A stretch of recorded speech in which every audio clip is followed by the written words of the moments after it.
We have with us Al Jazeera senior political analyst Marwan Bishara. Hi, Marwan. So what Blinken said right there was nothing really new. I mean, he said before that Washington doesn't support an invasion of Rafah. But for the Israelis, will they be looking now to change the facts on the ground after the direct attacks that have been going on between Israel and Iran, as well as completely stalled ceasefire talks?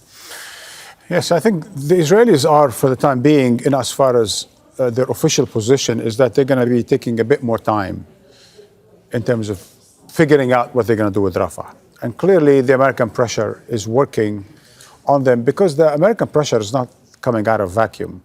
There's a serious opposition for this kind of an operation in the surrounding Arab countries, notably Egypt and Jordan, but also others who really fear that this very particular attack will create not only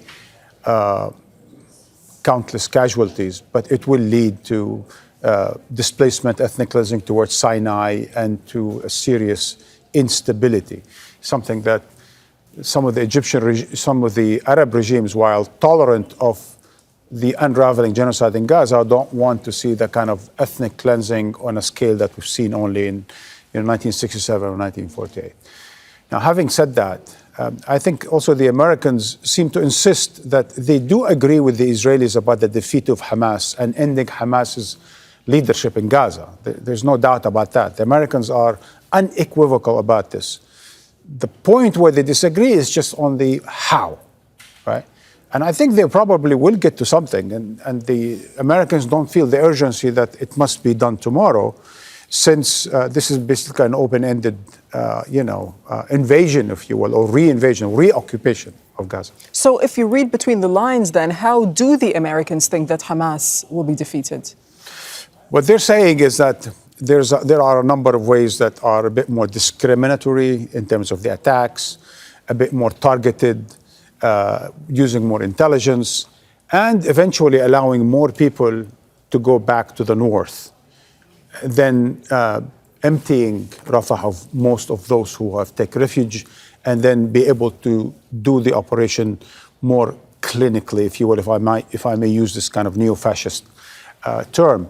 But clearly the Americans think anything but start bombing an area where some 1.4 million displaced people are crowded, right? Now, there's another way of looking at it as well, which is the Americans still hoping that a number of 5-week pauses where captives can be released in exchange for prisoners, where aid comes in, and then allow that to go into something bigger, such as a regional deal with Saudi Arabia and other countries, where Hamas becomes more of a political problem that perhaps involves pressuring its leadership to leave Gaza, regardless whether this is wishful or not.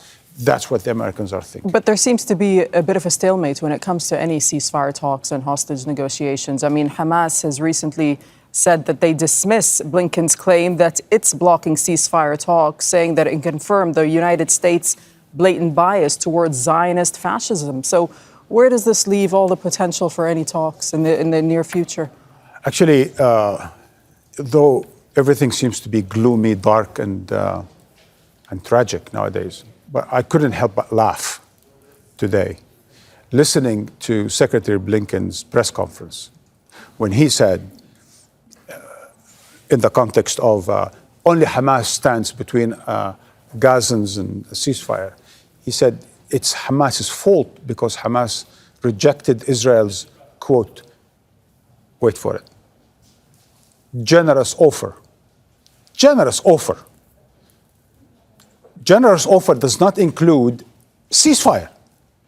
It does not. It does not include ending the war, ending the bombing. It does not include ending the genocide, the repression, the occupation, the siege, the weaponization of hunger. It doesn't include any of that. And Secretary Blinken calls it a generous offer. A generous offer. How generous can you be in compensating for the death of a child, of a woman? How about 1,000 children? 10,000 children? How about 20,000 children and women? How do you compensate that? What kind of a generous offer is Israel making on the table today in return for its captives? there's certain obscenity to all of it today when the Americans are defending the Israeli position in such a way that is really, truly indefensible. All right, Marwan, thank you so much. Make sure to subscribe to our channel to get the latest news from Al Jazeera.